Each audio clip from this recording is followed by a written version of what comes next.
जलाधवी गगनचर प्रवाह पावितस्थले गले बलम्ब्य लम्बिताम्बुजङ्घं कपालिकां ढमढमढमन्निनादमट्टमट्ट। হাই বন্ধুরা, তো আজকে আমি চলে এসেছি নতুন আরও একটা ভিডিও নিয়ে। তো আজকে আমি চলে এসেছি ত্রিবেণীতে। তো ত্রিবেণীর যে বাবা বেণীমাধবের যে মন্দির আছে, শিব মন্দির, তো সেই শিব মন্দিরেই কিন্তু আমি চলে এসেছি। এবং এইখানে যে শিব মন্দিরটা আছে মানে খুবই জাগ্রত একটা শিব মন্দির এবং খুব ভালো, মানে এত সুন্দর শিব মন্দিরটা মানে দেখে আমার মনটা জুড়িয়ে গেল। এবং এখানে আমি এর আগেও এসেছি অনেকবার, কিন্তু মানে ভিডিও করিনি। তো কিন্তু আজকে মানে এসে ভিডিওটা করলাম এই একটাই কারণ, যাতে আমি তো দেখেছি এসে এখানে, এবং এখানে যারা যারা মনস্কামনা করে তাদের সবার মনস্কামনা কিন্তু পূর্ণ হয়। তো আমারও একটা মনস্কামনা ছিল, তো সেটাও কিন্তু পূর্ণ হয়েছে। তা সেই কারণেই কিন্তু আমি এখানে এসেছিলাম আবার, তাই জন্য তোমাদেরকেও আমি ভিডিও করে তোমাদেরকে দেখাচ্ছি। তো তোমরাও যদি এই বাবার কাছে কোনো মনস্কামনা করো তো তোমাদের মনস্কামনাও কিন্তু পূর্ণ হবে। তো তোমরা দেরি না করে তাড়াতাড়ি চলে আসো ত্রিবেণীর এই মন্দিরে, এসে তোমাদের মনস্কামনা করো এবং দেখবে তোমাদের মনস্কামনা কিন্তু খুব শিগগিরই এবং তাড়াতাড়ি ফলে যাবে। তা তোমরা এই মন্দিরে আসতে গেলে কিভাবে আসবে, তো তোমরা মানে যদি হাওড়ার দিক দিয়ে আসো তাহলে তোমাদের ত্রিবেণী স্টেশনে নামতে হবে। এবং তোমরা যদি ওখান থেকে তোমরা অটো করে বা টোটো করে তোমরা কিন্তু যে ত্রিবেণীর যে গঙ্গার ঘাটটা আছে সেই গঙ্গার ঘাটের এখানে চলে আসবে। গঙ্গার ঘাটের দিকে হেঁটে যেতে গেলেই তোমরা কিন্তু বাঁ হাতে এই মন্দিরটা তোমরা দেখতে পারবে। এবং তোমরা যদি শিয়ালদার দিক দিয়ে আসো তো শিয়ালদার দিক দিয়ে আসতে গেলেও তোমাদের নয়াটি স্টেশনে নামতে হবে এবং ওখান থেকে ব্যান্ডেল লোকাল ধরে তোমাদেরকে ব্যান্ডেলে আসতে হবে এবং তারপরে ওখান থেকে ট্রেন ধরে তোমাদেরকে কিন্তু ত্রিবেণীতে আসতে হবে।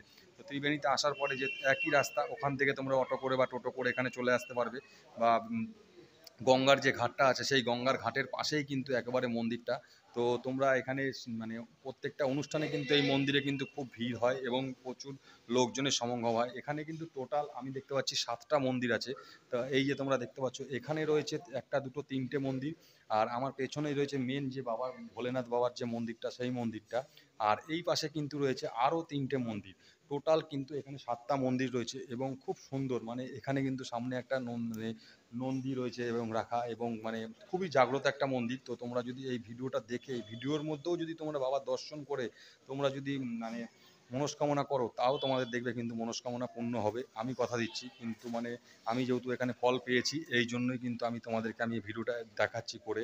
আর তোমরা একটুখানি ভিডিওটা শেয়ার করে দিও যাতে সবাই দেখতে পারে যে মানে এত মানে জাগ্রত একটা শিব মন্দির আমাদের এই পশ্চিমবাংলাতে এখনও পর্যন্ত রয়েছে।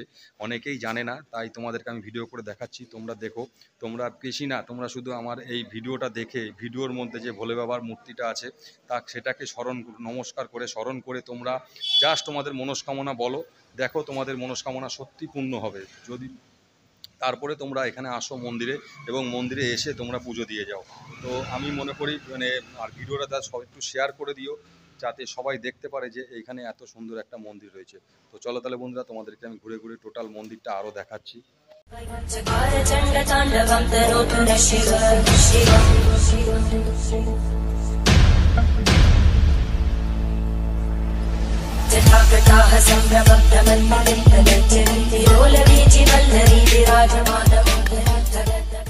তো বন্ধুরা তোমাদেরকে আমি আরও একটা কথা বলে রাখি, মানে আমি এই মন্দিরটা সম্বন্ধে অতটা জানতাম না। তো এখানে আসার পরে একটা ছোট্ট ভাই, হ্যাঁ মানে বলে না যে মানে বড়দের কাছ থেকেও যেরকম কিছু জানা যায় সেরকম ছোট ছোট বাচ্চাদের কাছ থেকেও কিন্তু অনেক কিছু জানার আছে। তো আমার সাথে সেই ছোট্ট ভাইটার দেখা হলো এবং সেই ছোট্ট ভাইটা আমাকে বলল যে এই যে মন্দিরটা রয়েছে, এই যে শিবলিঙ্গটা রয়েছে, এই শিবলিঙ্গটা কিন্তু ওপরে যতটা দেখছো পাচ্ছ তোমরা, নিচটায় কিন্তু কোনো শেষ নেই। যতদূর পর্যন্ত মাটি খোঁড়া হয়েছিল ততদূর পর্যন্ত কিন্তু এই শিবলিঙ্গ পাওয়া গিয়েছিল। তারপরে আর মাটি খোঁড়া হয়নি, কেন যতদূর খুঁড়ছে ততদূর দেখতে পাচ্ছি যে শিবলিঙ্গ কিন্তু তত দূর পর্যন্ত মাটির তলায় রয়েছে, এই জন্য আর খোঁড়া হয়নি, এই পর্যন্তই বন্ধ করে দেওয়া হয়েছে। এবং এই ছোট আমি তো মানে মনস্কামনা করে আমি তো পূর্ণ হয়েছে, আমি তো ফল পেয়েছি। এবং এইখানে যে ছোট ভাইটা রয়েছে সেও কিন্তু সব জানে এই ব্যাপারে ঘটনা, কেন সে তার বাবা ঠাকুরদাদার কাছ থেকে কিন্তু শুনেছে ঘটনাগুলো টোটাল, এবং শোনার পরে সে কিন্তু মনে রেখে দিয়েছে। এবং সে আমাকে দেখার পরে সে বলল, দাদা আমিও কিন্তু এই মন্দির সম্বন্ধে জানি। তা সেই আমি তাই ভাইকে দিয়ে মানে তোমাদেরকে বলাচ্ছি যে এই ভাই জানে যে মন্দিরটা সম্বন্ধে, যে মন্দিরটা কতটা জাগ্রত মন্দির। তা সেই ভাইয়ের মুখ থেকেই তোমরা শুনে নিতে পারবে যে এই মন্দিরটা কতটা জাগ্রত মন্দির। তো চলো তাহলে আমি এই ভাইয়ের কাছে নিয়ে যাচ্ছি এবং ভাই নিজে মুখেই বলবে যে এই মন্দিরটার সম্বন্ধে।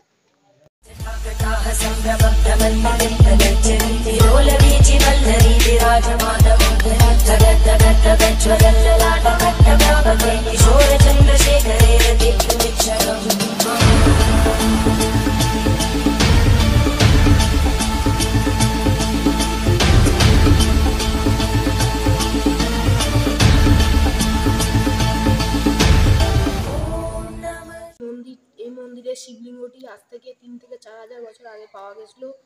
এই মন্দিরটি এত জাগ্রত মন্দির যে এখানে যে মানুষ যাই বা মানত করুক তাই ফলে যায়। এই মন্দিরের সংলগ্ন যে সকল মন্দির আছে, এখানে একটি আশ্রম আছে, সামনে গাড়ির দরগা, সতী বেহুলা পীঠ সবই আছে। এই স্থানটা খুবই পবিত্রতম স্থান। এখানে আপনারা নিশ্চয়ই ঘুরতে আসবেন। এই মন্দিরে যা মানত করবেন তাই ফলবে। এই মন্দিরের যে শোনা কথা আমার, যে শিবলিঙ্গটা যেটা আছে সেটা হচ্ছে মাটির নিচে অনেক দূর পর্যন্ত চলে গেছে, সেটা খুঁড়লেও যতদূর পর্যন্ত খুঁড়েছে ততদূর পর্যন্ত নাকি শিবলিঙ্গ। এটা কি সত্যি কথা? হ্যাঁ, এটা সত্যি কথা। আর তুমি এই যে এত কিছু জানো, এগুলো তুমি কোথার থেকে জেনেছো? বাবা ঠাকুরদাদারা গল্প করেছে, তা সেখান থেকে তোমরা শুনেছো এগুলো। এবার আর এখানে পুজো কটা থেকে কটা পর্যন্ত হয়? এখানে পুজো ধরুন সকাল 6টা থেকে আরম্ভ হয়, 12টা 1টা এই অবধি হয়। তারপরে সকাল 6টা থেকে 12টা পর্যন্ত পুজো হয়, আবার বিকালবেলা 4টে থেকে তারপর থেকে আবার 8টার মধ্যে মন্দির বন্ধ হয়। সন্ধ্যে 8টার মধ্যে মন্দির বন্ধ হয়ে যায়। বিকালবেলা পুজো হয়? হ্যাঁ, পুজো হয়। আচ্ছা, বিকালবেলাও পুজো হয়। আর এখানে যদি কেউ মানুষ কামনা পূর্ণ করে তো এখানে এসে তাহলে সে পুজো দিতে পারবে এখানটাতে। আচ্ছা, তোমার নামটা কি ভাই? আমার নাম পদ্মনাভ। পদ্মনাভ উপাধ্যায়। আচ্ছা আচ্ছা, ঠিক, তোমাকে অসংখ্য ধন্যবাদ, তুমি যেটুকু জানো সেটুকু আমাকে বলার জন্য। ঠিক আছে।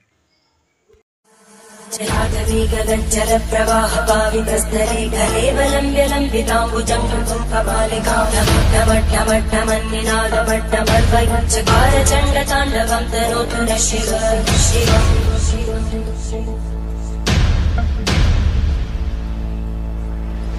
जटाकटाः सम्भ्रमभ्रमन्मलिन्दगच्छन्ति लोलवीचिवल्लरी विराजमानमोहनज्वलल्ललाटकट्टव्यापके किशोरचन्द्रशेखरे रतिक्षणम्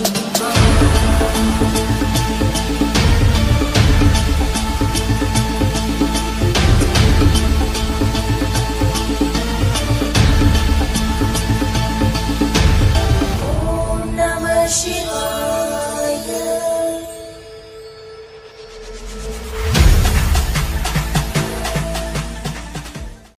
তো বন্ধুরা, তোমরা দেখতেই পারলে যে মন্দিরটা কীরকম বা কত সুন্দর, বা ভোলেনাথ যে মন্দির রয়েছে সেটাও কত সুন্দর, এবং মন্দির চত্বরটা কিন্তু বলতে নেই, খুবই নিরিবিলি এবং খুব শান্তশিষ্ট, এবং খুব ভালো লাগলো দেখে। এত সুন্দর এখানে পরিবেশটা, বলার মতন না। তা তোমরা ভিডিওটা দেখে তোমাদের কেমন লাগলো সেটা কিন্তু একটুখানি লাইক আর কমেন্ট করে তোমরা জানিও যে ভিডিওটা দেখে তোমাদের কেমন লাগলো। আর ভিডিওটা একটুখানি শেয়ার করে দিও, আর চ্যানেলটাকে একটুখানি সাবস্ক্রাইব করে দিও, যাতে পরবর্তীকালে নোটিফিকেশান তোমাদের ফোনে সবার প্রথম আসে যখন আমি ভিডিও ছাড়বো। এই জন্যই আমার চ্যানেলটাকে একটুখানি সাবস্ক্রাইব করে রেখো, আর ভিডিওটাকে একটুখানি শেয়ার করে দিও, আর কমেন্ট করে তোমরা জানিও যে ভিডিওটা কেমন লাগলো। তো চলো তাহলে বন্ধুরা, আজকে এই পর্যন্তই, দেখা হচ্ছে পরবর্তী ভিডিওতে।